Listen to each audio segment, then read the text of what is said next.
Bonjour à toutes et à tous, c'est Nosten, j'espère que vous allez bien. Aujourd'hui, on se retrouve pour la fameuse vidéo prono, vous l'attendiez tant. Excusez-moi pour le retard, parce que d'habitude je le fais plutôt à l'heure, mais là, je ne l'ai pas fait à l'heure. Voilà.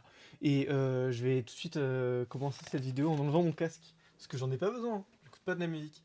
Non, en vrai, aujourd'hui, on se retrouve pour une vidéo qui n'est pas du tout préparée, on va pas se mytho. J'ai préparé le classement, enfin mes pronos, mais j'ai pas préparé le contenu. J'ai pas préparé le contenu. Voilà, c'est une vidéo que, quand même, qui est dans les habitudes du RPZ Champions.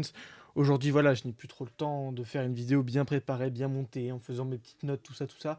Mais on va le faire quand même, parce que c'est, voilà, c'est quelque chose que vous attendez. Donc, on est parti tout de suite, on est parti. On va commencer avec le championnat 1.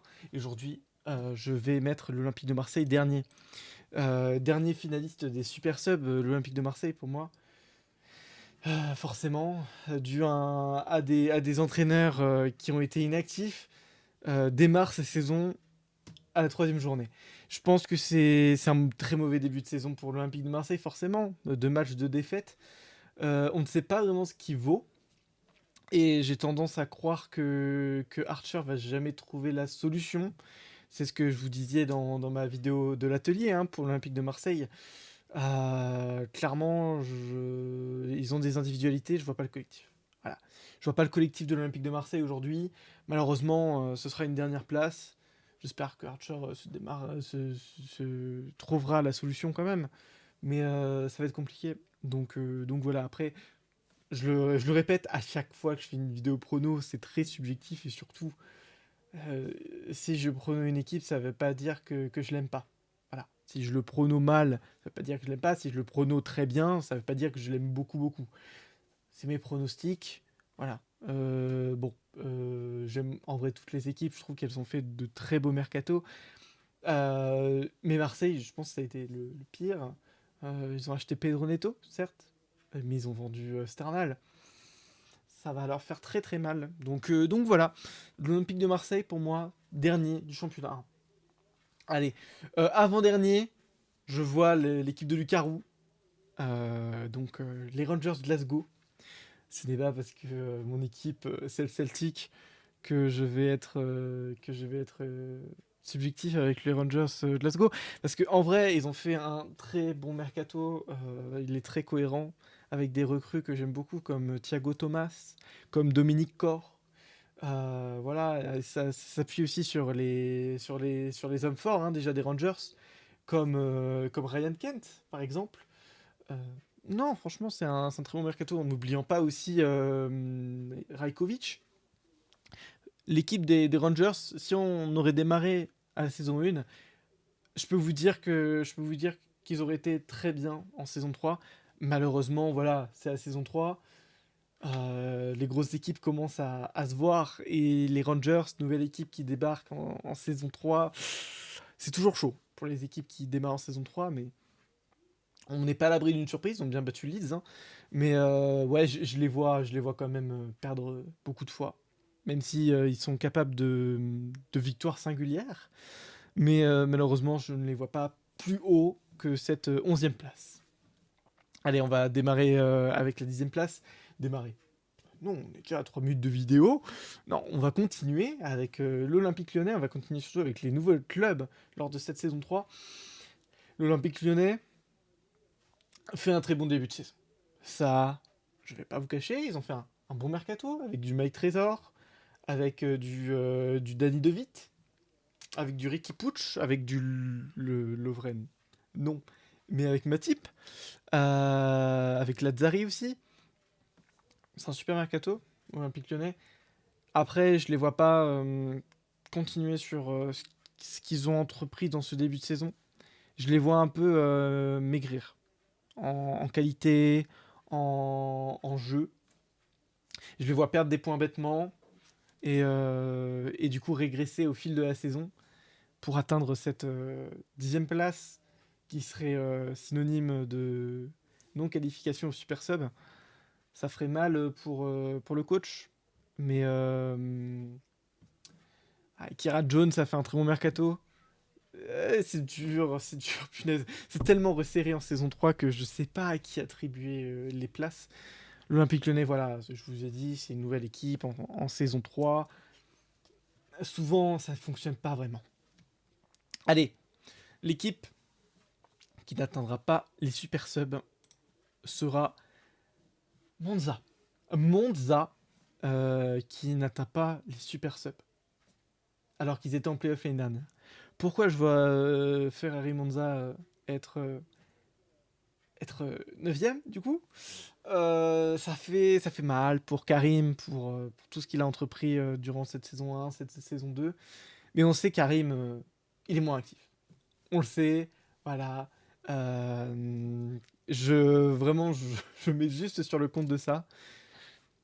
Ça a fait un mercato très tard.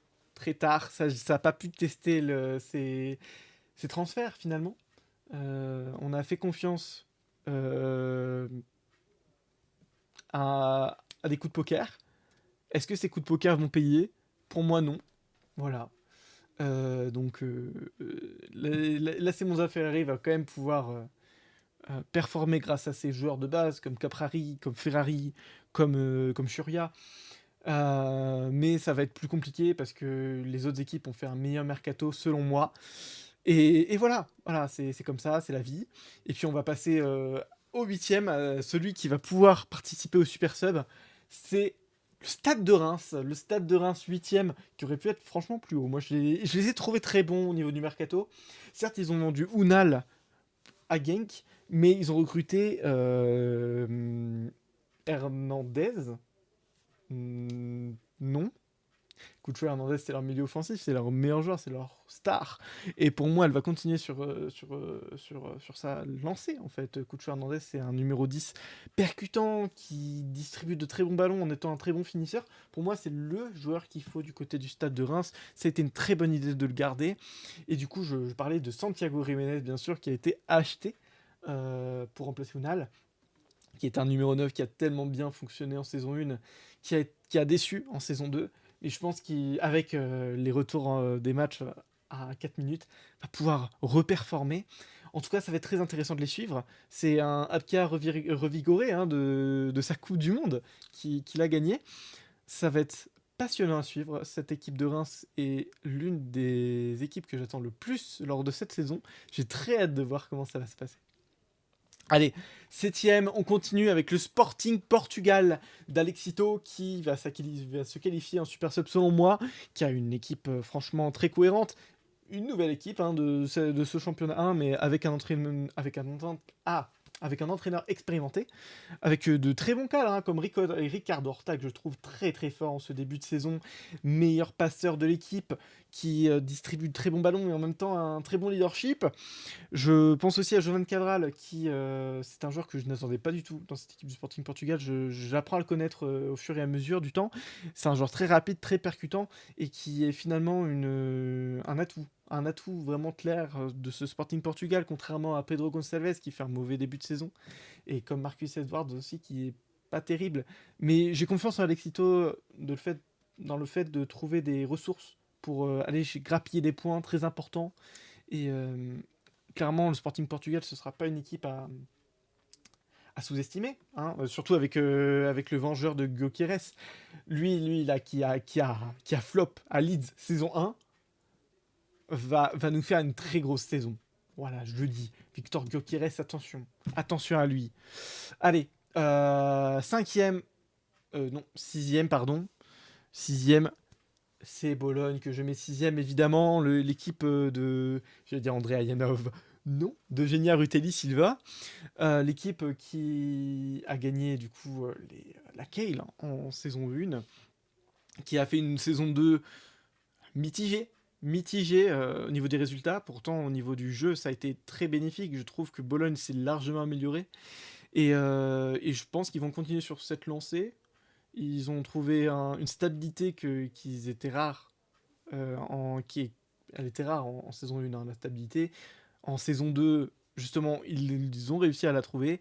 Et en saison 3, ça va continuer sur cette lancée. Pour moi, Bologne est une équipe forte avec de très bonnes individualités, en même temps un très bon collectif. Franchement, ça va être très intéressant. Moussa Barro, Faudra faire gaffe à lui sur cette saison. Peut-être qu'il peut aller chercher un top 10 du Ballon d'Or.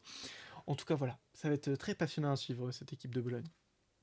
Allez, en cinquième, qui ne va toujours pas atteindre les playoffs, c'est le Celtic Glasgow. Bah oui, bah oui, bah oui, bah oui. Jamais 203. Jamais 203 pour le Celtic qui va finir cinquième de cette saison. Ça c'est pas mes pronos, c'est véridique.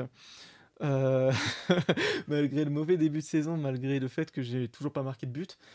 C'est quand même, voilà, j'ai fait un très bon mercato, j'ai des très bonnes individualités, en même temps, j'ai construit un collectif stable et cohérent.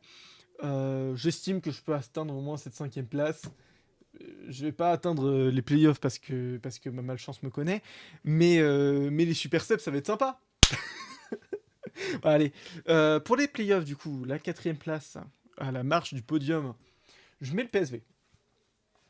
Après avoir gagné le championnat 2 l'année dernière, je les vois décevoir et être seulement quatrième, quand même en attendant les playoffs, mais je les vois décevoir. Pourquoi ça? Parce que pour moi, il manque d'un mercato taille champion. Voilà, en fait, je trouve que ça n'a pas été assez renouvelé. Mis à part Memphis Depay, il n'y a pas grand monde qui prend la relève des titulaires. Et encore, Memphis Depay fait pas un très bon début de saison. Et encore, mais là, franchement, je suis critique. Je suis critique parce que l'équipe du PSV, est-ce qu'elle a vraiment besoin de mercato? Est-ce qu'elle a besoin de mercato? L'équipe, elle est cohérente, elle est stable, elle est parfaite. C'est pas pour rien qu'ils ont gagné les playoffs la saison dernière. Bravo à Mori encore pour le titre. Parce que en vrai, cette équipe, franchement, elle fait rêver tout le monde. Enzola en attaque, Xavi Simons en numéro 10 ou à la droite, avec Levi Garcia qui pour moi va revenir sur cette saison, un milieu de terrain, Boetius, Wijnaldum, complété avec Gravenberg ou encore Enwo Bodo, pour moi ça va être super intéressant à suivre. Et puis Jordan Tidy, le meilleur latéral droit du monde, voire le meilleur défenseur du monde. Euh, que dire de plus? Flecken aussi, le meilleur gardien, vous l'avez nommé meilleur gardien. Bref, ce PSV, est-ce qu'il avait vraiment besoin de mercato pour réussir? Je ne crois pas. Est-ce qu'il y a mieux devant eux? Je ne sais pas. Mais c'est mes pronostics et en vrai, c'est que de la chance les pronos, hein. Donc, franchement, voilà. PSV quatrième, c'est mon choix. Troisième, qui revient très très fort cette saison, c'est Leeds United. Après avoir était 9ème la saison dernière, qui avait fait une grosse contre-performance. Ils reviennent. Ils reviennent en forme, ils reviennent en force. Ils ont été en finale du Trophée des Champions, ils ont gagné la WAC. Pour moi, c'est une équipe cohérente, stable, solide, à tous les compartiments de jeu. C'est l'équipe la plus polyvalente du RP The Champions V3. Franchement, ça va être de la folie cette saison du côté de Leeds. Moi, je vous le dis. Voilà. Certes, mis à part Sam Greenwood, il n'y a pas de grosses individualités. On va pas se cacher, on va pas se le cacher, on va pas se mytho. Mais l'équipe, c'est Liverpool 2019 le truc. T'es sûr de faire des bons résultats avec. Voilà. Donc Leeds, cohérent, cohérence, troisième. Voilà. Allez, en deuxième position, je pars sur l'AS Monaco de Leonidas, qui donc va échouer à une place euh, d'obtenir le championnat. Pourquoi l'AS Monaco deuxième? Pourquoi aussi haut? Ah, tout simplement parce qu'ils ont le meilleur duo d'attaque. Kolo Muani, Osimhen, excusez-moi du peu. Excusez-moi du peu, ça fait peur tout le monde. On va pas se cacher, on va pas se mytho. Clairement, voilà, ça va être incroyable à suivre. Pareil. Marcos Leonardo, non. Marcos Llorente, plutôt, au milieu de terrain, qui est un joueur qui a fait une très bonne Coupe du Monde et qui, pour moi, est une très belle recrue du côté de l'AS Monaco. Voilà, Alexander Nobel toujours au cage. Pour moi, cette équipe-là est franchement taillée pour gagner un championnat. Aujourd'hui, pour moi, il y a quand même plus fort. C'est le Red Bull Salzbourg, qui est pour moi premier du championnat 1.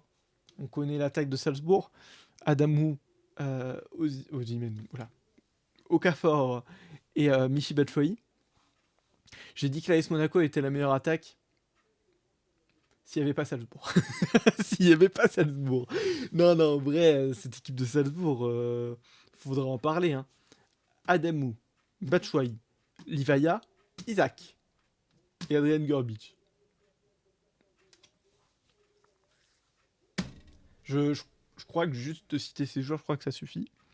Je vais plutôt parler du milieu de terrain parce que c'est un élément assez sous-coté du côté de Salzbourg, mais en vrai, Thomas Lemar, Kudus, Brozovic, Brunner, Ljubicic. Excusez-moi. Excusez-moi, mais si ça gagne pas le championnat, je démissionne. Je démissionne carrément. Il n'y aura pas de playoff si Salzbourg gagne pas le championnat. Je suis désolé, mais cette équipe-là, elle doit gagner 100% le championnat, en fait. Voilà, elle nous fait rêver depuis très longtemps. Et là, Salzbourg, ils ont l'occasion de se venger de Monaco. C'est le moment de se venger du PSV. Je sais pas pourquoi, mais pourquoi pas. Bref, voilà, ce championnat 1, je le vois très excitant pour moi. Il est quand même plus relevé que le championnat 2. Voilà, faudra en parler. Hein. Dans les commentaires, dites-moi si vraiment le championnat 1 est plus relevé que le championnat 2.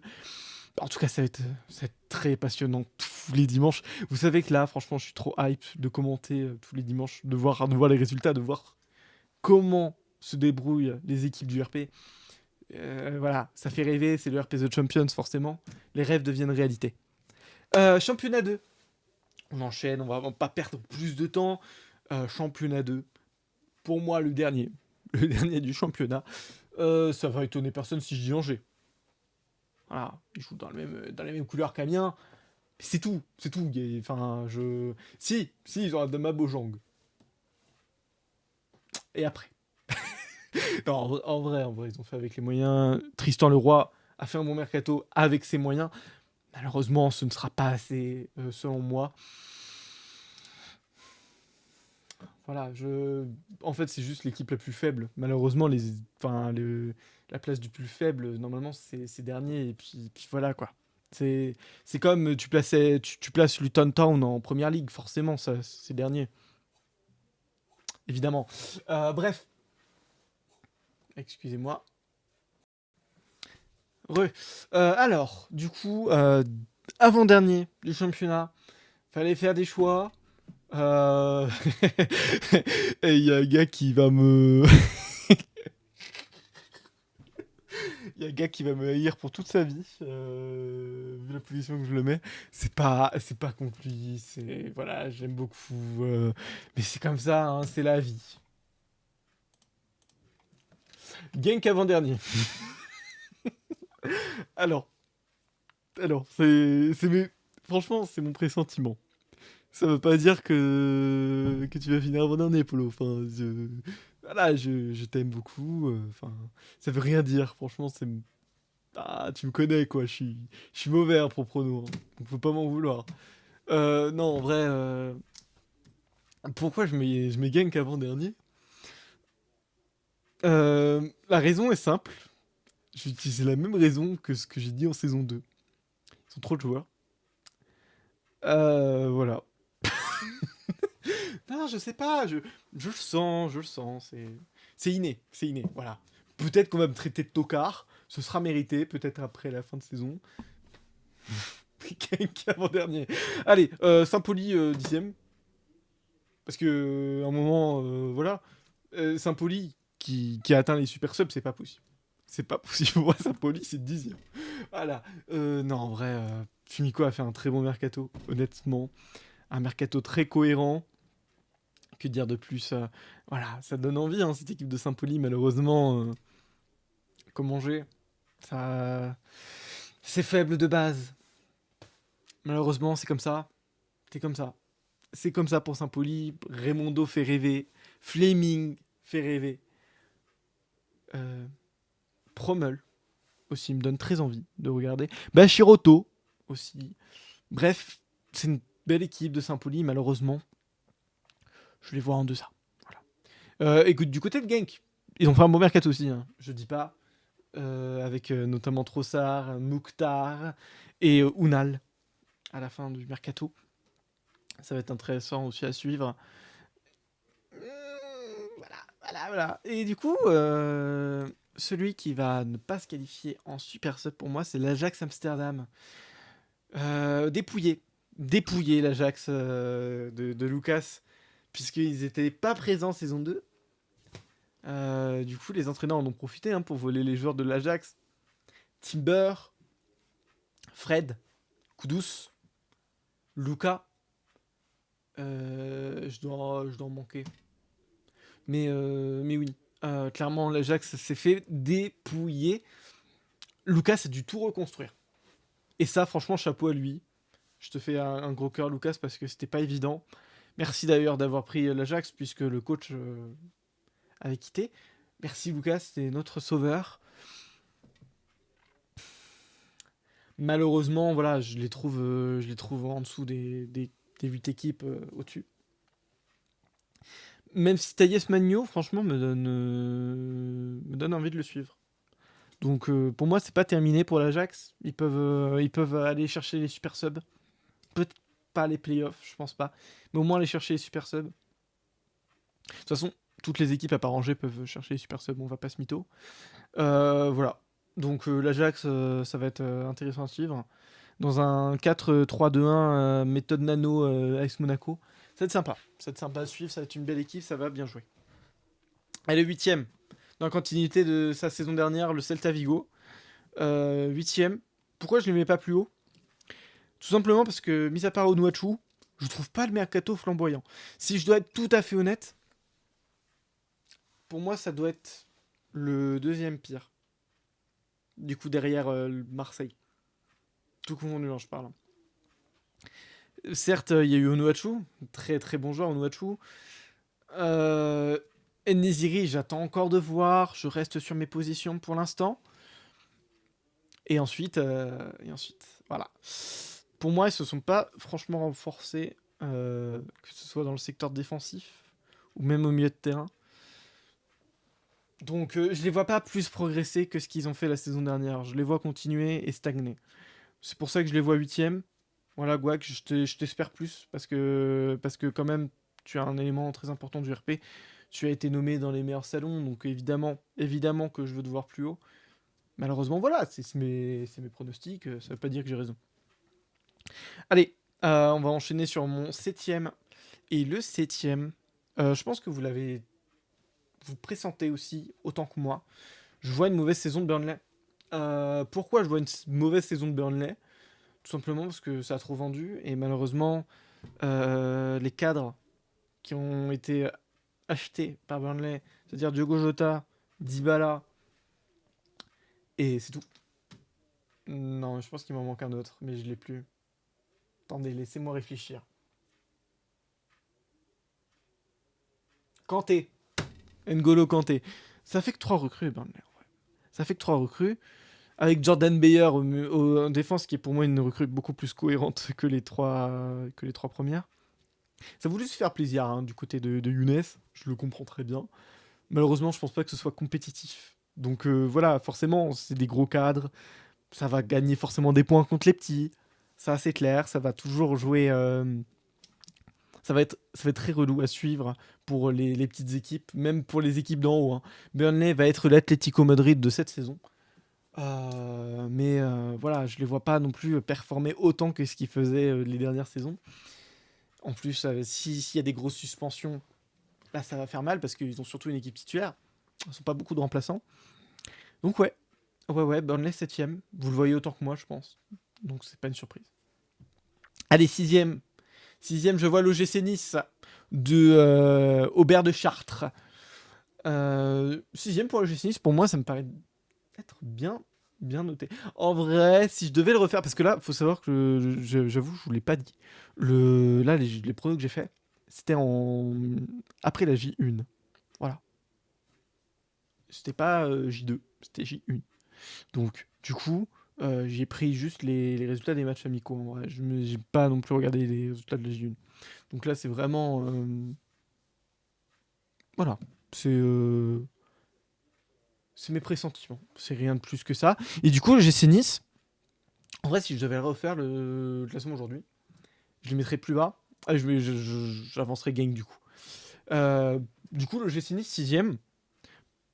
Moi, faut savoir que je suis fan d'un truc aujourd'hui, c'est de voir l'OGC Nice avec aucun joueur de l'OGC Nice, alors qu'on est en saison 3.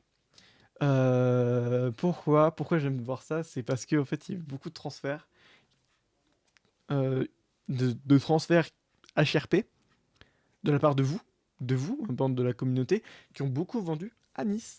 Et du coup, Nice se retrouve avec vos poubelles. Et ça, c'est marrant. Ça, c'est ce qu'on aime voir sur le RP. Franchement, ça risque d'être très intéressant de suivre, par exemple, des Divine Range, des, euh, des Jetson Fernandez, et tout ça. Parce que tout simplement, en fait, c'est leur revanche à eux. Et une équipe de revanchards, forcément, ça gratte des points. Là où on ne pense pas que ça gratte des points. Voilà. Donc, sixième pour OGC Nice. Buffon est un entraîneur très expérimenté du RP. Ça va être très intéressant à suivre. Voilà. Donc, je suis fan de cette OGC Nice. Allez, cinquième aux portes des playoffs. J'ai longuement hésité à les mettre en playoffs. C'est Valence. Valence, nouveau club hein, du RPZ Champions. Valence qui avait fait une petite apparition, je ne sais pas si vous vous en rappelez, en V1. Ça n'avait pas été accepté dans les 24, mais ils étaient là en V1. Voilà. Ils avaient déjà pas mal de joueurs, qu'aujourd'hui, du coup, ils ont le droit à une revanche dans une saison pleine. Valence, du coup, qui peut s'appuyer sur des cadres comme José Gaya et comme surtout Duván Zapata, que je pense va faire une très grande saison. Duván Zapata à genre de l'envergure de Mehdi Taremi en V2. Je sais pas si vous avez la ref de Mehdi Taremi en V2 S3. Mais je pense que ça va être de ce cas-là. Valence, une équipe qu'on n'attendait pas grand-chose, mais je pense qu'ils peuvent s'appuyer sur de bons cadres, sur une équipe cohérente, où il n'y a pas vraiment d'individualité, mais justement le collectif va primer. Voilà, ça va être très intéressant à suivre. Et du coup, pour les playoffs, celui qui va terminer quatrième et sur l'estrade du podium, le Stade Rennais. Le Stade Rennais qui, pour moi, a fait un mercato sympa. Sans plus, sympa. Marcos Leonardo, c'est la recrue qu'il fallait. Je pense qu'il va vite démarrer titulaire à la place de Sébastien Haller. Parce qu'il fait un très bon début de saison. 4 buts, je crois, pour Marcos Leonardo alors qu'il est remplaçant. 4 buts en comptant les amicaux. Ouais, 3-4. Comme je vous ai dit, j'ai pas pris des notes. Mais ouais, franchement, Rennes, ils vont continuer sur leurs individualités. Comme Terrier, comme Lovromayer. Et voilà. Malheureusement, je trouve que la vente de Churlinov est dommageable. Je trouve pas que Berardi soit le remplaçant idéal. Je vais sûrement me tromper. Mais voilà, c'est juste des sentiments. Rennes va faire une bonne saison, mais va pas éblouir. Clairement pas. Troisième. J'ai longuement hésité sur le podium. Franchement, les trois peuvent être premiers, les trois peuvent être troisième. Aujourd'hui, j'ai décidé de mettre Porto troisième. Tout simplement parce on est au début de l'explosion de Porto. On est au début de l'explosion de Porto. Les joueurs qui ne performaient pas énormément, qui étaient juste des suppléments la saison dernière, commencent à devenir des super joueurs. Je pense à Al-Mousrati, je pense à Otavio, je pense à Taremi, je pense à des gens comme David Carmo, comme Frankowski. Cette équipe de Porto, en fait c'est l'équipe de Porto qui a gagné Super Sub en plus fort. Ça a très bien recruté au poste qui manquait. Mirailovic va apporter tellement de choses. Evan Nilsson va être tellement fort. José Sa est en train de devenir l'un des meilleurs gardiens. Pour moi, le FC Porto, attention, attention, attention à eux en playoff.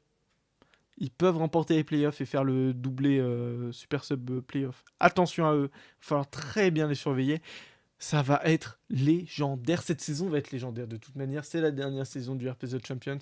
Et forcément, on va s'attendre à des trucs de dingue. Voilà. Et du coup, qui de la Z ou des Wolves va terminer premier? Écoutez, voilà, je mets les Wolves deuxième. Je mets les Wolves deuxième. Sensei est un entraîneur très expérimenté du RP. Il sait comment faire gagner son équipe. On l'a vu avec les Wolves en saison 1, en saison 2. On l'a vu avec Chelsea. Voilà. Écoutez, moi, Wolverhampton, c'est une équipe qui, pour moi, a progressé, qui a des très bons compartiments de jeu, qui est très cohérente. Que dire de plus, à part que je les attends très fort. Ils n'ont pas intérêt à me décevoir, cette équipe des loups là. Et du coup, premier, je vois les bouchers de la Z.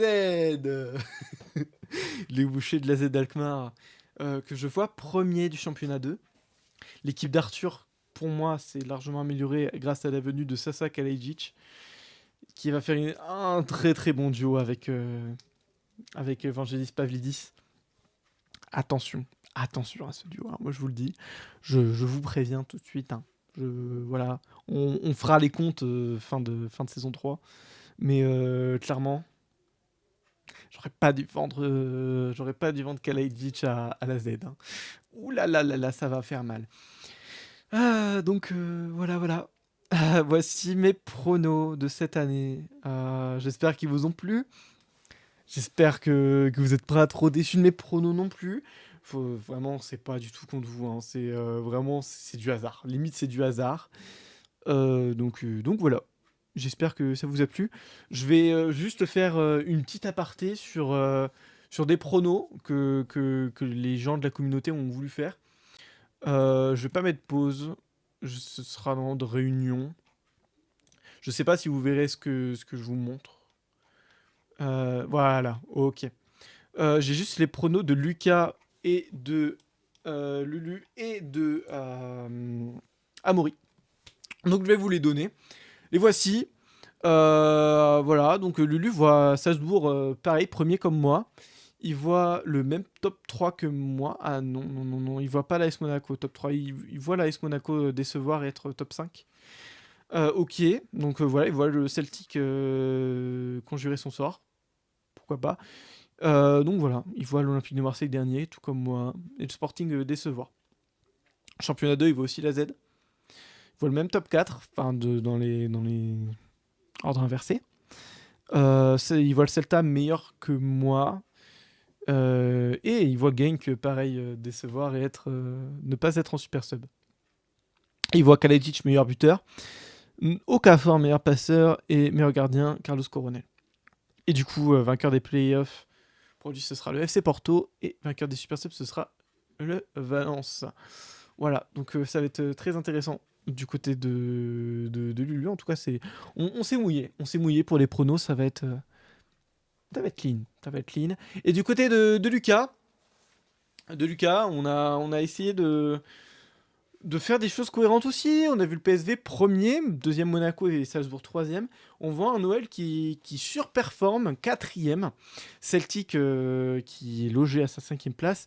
Leeds, Sporting, Bologne va pouvoir disputer les super subs. Ce sera Reims, l'OM, Rangers et surtout Monza qui ne participera à aucune compétition. Dans le championnat 2, c'est les Wolves qui sont premiers du côté de Lucas. On a un Burnley troisième hein, qui ne va pas décevoir, hein, Lucas. Et enfin, du coup, on voit Saint-Pauli dernier au lieu de Angers. Et le Celta Vigo décevoir hein, du côté de Lucas, comme Valence. Les clubs espagnols sont pas aimés par l'Espagnol. Voilà, voilà. Il voit vainqueur de Playoff AZ et vainqueur des Super Subs, le Celtic. Voilà, voilà. Et du coup, du côté de Amaury. Amaury. Il est là. Il est là, Amaury. Donc voilà. Le voici, le voilà. Le prono pour Amaury. Donc Salzbourg premier, Monaco, Celtic, Bologne qui continue, Sporting, Leeds, Lyon, Reims, Monza qui ne se qualifiera pas pour lui, Marseille, Rangers et PSV dernier. Il a craqué, il a kékra comme on dit. Et enfin du coup pour ces pronos du championnat 2, voilà Z de premier, Porto, Wolves, Rennes, il voit le même top 4, Burnley 5ème, Celta, Nice et Saint-Pauli qui se qualifient en Super Sub pour lui. Genk, Valence, Ajax et Angers ne se qualifieront pas. Donc voilà, voilà. Je voulais aussi vous faire une autre aparté très intéressante aussi que j'ai pris du temps à faire. Je vais vous montrer ça. c'est les pronos d'après FIFA. Voilà. Donc, mince. Excusez-moi. Tout. Voilà, on est pas mal là comme ça. Mince. Oh là là, c'est vraiment la zub, hein, je suis désolé. Euh, J'aurais dû préparer ça. Bon, voilà, du coup, le championnat 1, il voit Salzbourg premier, PSV, Celtic, Monaco. Donc, il me faut troisième. Bon, ok. Voilà. Donc, avec un OL, un OM, Sporting et Bologne qui se qualifieraient en Super Sub, et enfin Reims, Monza, Leeds qui décevrait cette saison avec les Rangers. Voilà. Donc, il a osé, hein, le simulateur FIFA. Franchement, ça peut être. Ça serait dommage pour Leeds quand même. Ça me ferait un peu de peine. Donc, clairement, ouais, c'est intéressant. J'ai pris aussi les meilleurs buteurs avec Enzola. Meilleur buteur, du coup, pour le championnat 1, avec Chogesung, Batshuayi, Boetius, Adamou, Gyökeres, Osimhen, Vignato, qui surprendrait tout le monde pour Monza, Ferrari aussi, Tolisso, McAllister, Morelos, Odegaard de l'Olympique de Marseille, anciennement de l'AZ Alkmaar, De Witt, anciennement de l'AZ Alkmaar, et enfin Damsgaard. Et pour les meilleurs passeurs, Ivo Damsgaard, meilleur passeur, avec Nzola, Gravenberch, Atate, Caprari, Kakuta, Horta, Llorente, Jubicic, Rossellou, Lacazette, Batshuayi, Boetius, Brozovic et Osimhen. Voilà. Et du coup, pour le championnat 2, il voit Burnley premier, contrairement à tout le monde. Avec Rennes, Wolves, Porto qui suivrait, la Z qui ne se qualifierait pas en Super Sub, avec Genk qui se qualifierait en Super Sub comme Genk, Valence et Nice. Saint-Pauli ne terminerait pas dernier du tout, il serait 9ème. Celta, l'Ajax et Angers qui fermeraient la marche, avec du coup les meilleurs buteurs Duvan Zapata, ouais, Duvan Zapata, comme ce que j'ai dit. Voilà. Avec Vangelis Pavlidis, deuxième meilleur buteur. Manuel Benson, Terrier, Van Nilsson, Claesson, Van Den Bomen, Rasic. Je sais pas si on aura l'occasion de voir Rasic dans les meilleurs buteurs du RP, je pense pas, mais voilà. Cabral qui décevra un peu avec seulement 9 buts. Leonardo Dybala, Jota le faux, Dolberg, Eniziri et Tadic. Enfin, du coup, pour les meilleurs passeurs, Bargi, meilleur passeur, ce serait en vrai cohérent et intéressant. Manuel Benson, Terrier, Bebou, Lee Jae-sung. Lee Jae-sung, je sais pas s'il aura beaucoup de temps de jeu cette saison. Fleming dans le classement des meilleurs passeurs. Kalajic, Tadic, Plea, Berardi, Zapata, Taremi, Cabral, Claesson, Marusic. Voilà. J'espère que ma vidéo vous a plu. J'espère que ça aurait été intéressant. C'est une vidéo que je fais rapidement parce qu'en vrai je l'ai pas préparée. Mais j'espère quand même qu'elle vous aura plu, que j'aurais su vous divertir et que, voilà. J'espère que cette saison vous plaira parce que franchement, cette saison 3, c'est la dernière. C'est celle où il faut le plus kiffer. Et on va kiffer. On va kiffer, les gars. Allez, sur ce, je vous souhaite une belle journée. Une victoire en J3 parce que je pense elle va débarquer le dimanche. Et puis, on se retrouve sur Discord. Tchuss!